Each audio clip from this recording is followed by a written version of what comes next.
দেশের দীর্ঘ রাজনৈতিক অনিশ্চয়তার মধ্যে জাতীয় নির্বাচনের দিন গণভোটের ঘোষণায় রাজনীতিতে তৈরি হয়েছে নতুন সমীকরণ।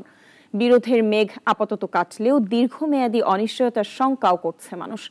তবে বিশ্লেষকরা বলছেন, পুরো প্রক্রিয়াটিতে লাভ ক্ষতির হিসাব না মিলিয়ে গণতান্ত্রিক অভিযাত্রার একটি পদক্ষেপ হিসেবেই দেখতে হবে। নতুন যুগে জুলাই সনদ নিয়ে সরকারের সিদ্ধান্ত বিএনপির জন্য একদিকে সাফল্য, অন্যদিকে বিপদ।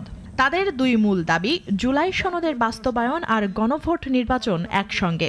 সরকার মেনে নিয়েছে, বাইরে থেকে দেখলে এটি বড় অর্জন।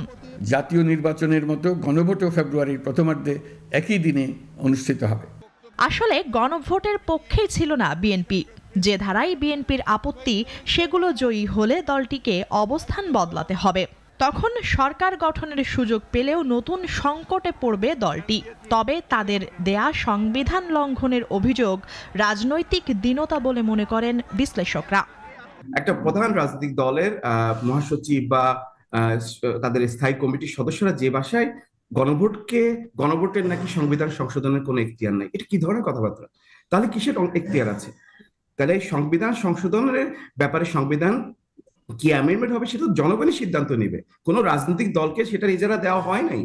তবে জুলাই জাতীয় সনদের বাস্তবায়ন প্রক্রিয়া নিয়ে সন্তুষ্টি বা অসন্তুষ্টি যাই থাকুক না কেন, সেগুলো বেশি গুরুত্ব না দিয়ে বিএনপি পূর্ণোদ্যমে জাতীয় নির্বাচনের দিকেই এগোচ্ছে। জামায়াত নেতৃত্বাধীন ৮ দলীয় জোটটি এই সিদ্ধান্তে সবচেয়ে বেশি কোণঠাসা। তাদের মূল দাবি ছিল গণভোট আগে, নির্বাচন পরে। তিনটির একটিরও প্রতিফলন নেই সরকারের সিদ্ধান্তে। এনসিপি তাদের সমঝোতার অবস্থান ধরে রাখাই মুখ রক্ষার সুযোগ অন্তত পেয়েছে। তবে সবচেয়ে স্বস্তিতে আছে কার্যক্রম নিষিদ্ধ আওয়ামী লীগ।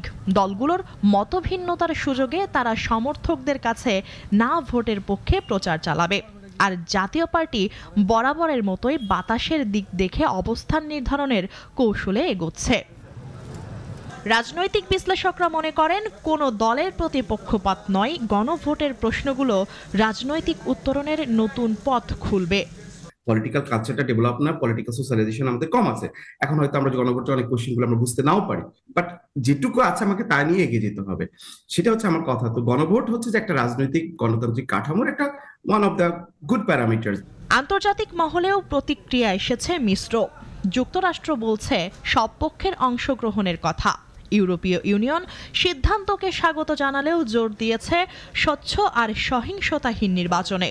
এদিকে ভারত আর চীন বরাবরের মতোই স্থিতিশীলতার পক্ষে অবস্থান নিয়েছে।